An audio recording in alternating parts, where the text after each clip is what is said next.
Hello friend, welcome to MKS physics classes. आज हम physics में डिस्कस करेंगे फ्रेंड्स गॉसिस थ्योरम टॉपिक पर। तो गॉसिस थ्योरम को एक्सप्लेन करने के लिए सबसे पहले हमें इलेक्ट्रिक फ्लक्स की इंफॉर्मेशन होनी चाहिए। तो इलेक्ट्रिक फ्लक्स को हम देखते हैं सबसे पहले। तो इलेक्ट्रिक फ्लक्स को जो हम रिप्रेजेंट करते हैं वो फाई ई से रिप्रेजेंट करते हैं और this is a scalar quantity. तो इलेक्ट्रिक फ्लक्स बेसिकली हमारा है क्या चीज़? The number of electric field line passing through any close surface is called electric flux. अगर हमारा कोई एक क्लोज सरफेस है तो उससे पास होने वाली जितनी इलेक्ट्रिक फील्ड लाइंस हैं तो उनकी counting number, this is a electric flux. अब इलेक्ट्रिक फ्लक्स किस चीज़ पर डिपेंड होगा ये देखते हैं।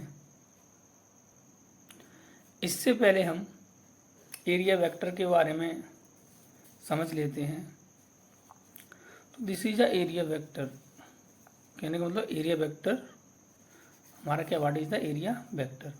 अगर कोई भी एक सरफेस है, अगर उसके हम परपेंडिकुलर एक लाइन को ड्रॉ कर देते हैं तो वो जो लाइन जो है, जो डायरेक्शन रिप्रेजेंट करती है, वो एरिया वेक्टर को रिप्रेजेंट करती है। कहने का मतलब सरफेस एरिया की डायरेक्शन। अगर ये कोई ये प्लेन कागज है, अगर हम इसके एरिया वेक्टर की डायरेक्शन करेंगे तो इसके परपेंडिकुलर लाइन ड्रॉ कर दीजिए, this is a area vector. कहने का मतलब जो सरफेस की जो डायरेक्शन को रिप्रेजेंट करता है उसी को हम एरिया वेक्टर कहते हैं। ठीक है, तो हम इसी को लेकर के आगे बढ़ते हैं। सपोज दैट ये जो कागज में हमने होल किया है, अब इस होल से हम इलेक्ट्रिक फील्ड लाइंस पास करेंगे, समझना। अब सपोज अगर इस एरिया को हम इंक्रीज कर देते हैं तो क्या होगा?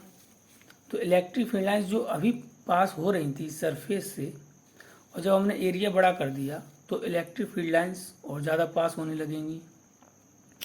तो कहने का मतलब जो इलेक्ट्रिक फ्लक्स है वो सबसे पहले इलेक्ट्रिक फील्ड पर डिपेंड कर रहा है आपका,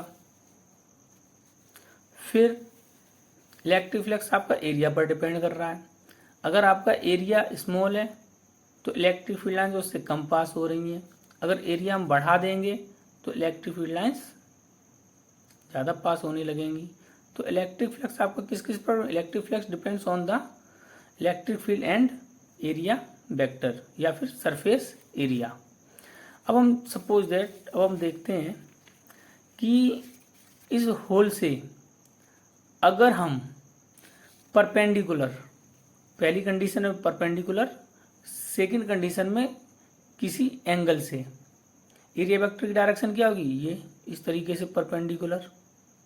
तो हमने एलोंग एरिया वेक्टर के अपोजिट डायरेक्शन में मैग्नेटिक फील्ड लाइंस पास कराई और फिर उससे किसी एंगल पर, तो सबसे ज़्यादा जो इलेक्ट्रिक फील्ड लाइंस पास करेंगी वो एरिया, जो ये एरिया है इसके परपेंडिकुलर, और किसी एंगल से हम पास कराएंगे तो वहाँ पर इलेक्ट्रिक फील्ड लाइंस जो हैं आपकी कम पास होंगी।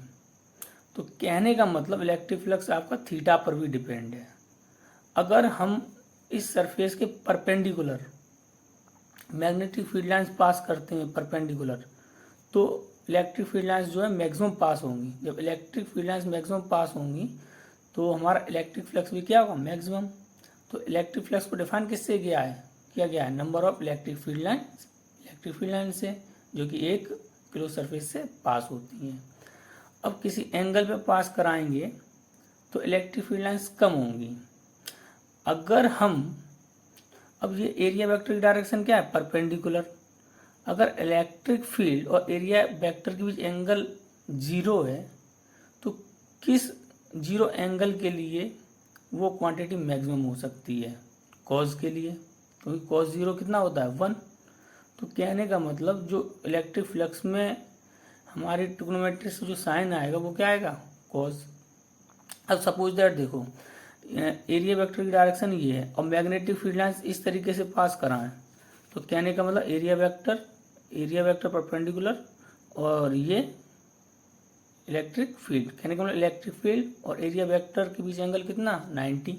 अब देखो अगर हम इलेक्ट्रिक फील्ड लाइंस इस तरीके से पास करा रहे हैं तो इस सरफेस से तो पास नहीं हो रही हैं, तो इलेक्ट्रिक फ्लक्स कितना हो गया 0। तो 90 एंगल पर इलेक्ट्रिक फ्लक्स 0 होगा, और ये किस में ट्रिग्नोमेट्रिक रेशियो में हो सकता है, कॉज में। ठीक है, 90 अगर 0 एंगल है तो maximum electric field lines pass हो रही हैं, अगर 90 एंगल है तो सॉरी मैंने गलत बोल दिया, अगर आपका 0 एंगल है एरिया वेक्टर से इलेक्ट्रिक फील्ड लाइंस का तो maximum electric field lines pass होंगी सरफेस से, और अगर 90 डिग्री एंगल है तो सरफेस से एक भी इलेक्ट्रिक फील्ड लाइंस पास नहीं होगी।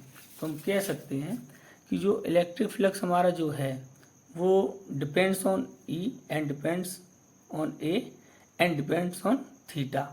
What is theta? Angle between area vector and electric field lines. तो हम फाई ई जो हमारा मैक्सिमम होगा वो ई पर भी डिपेंड हो गया, ए पर भी, और दोनों इंक्रीज हो रहे हैं तो डायरेक्टली वाली बात होगी इन दोनों में।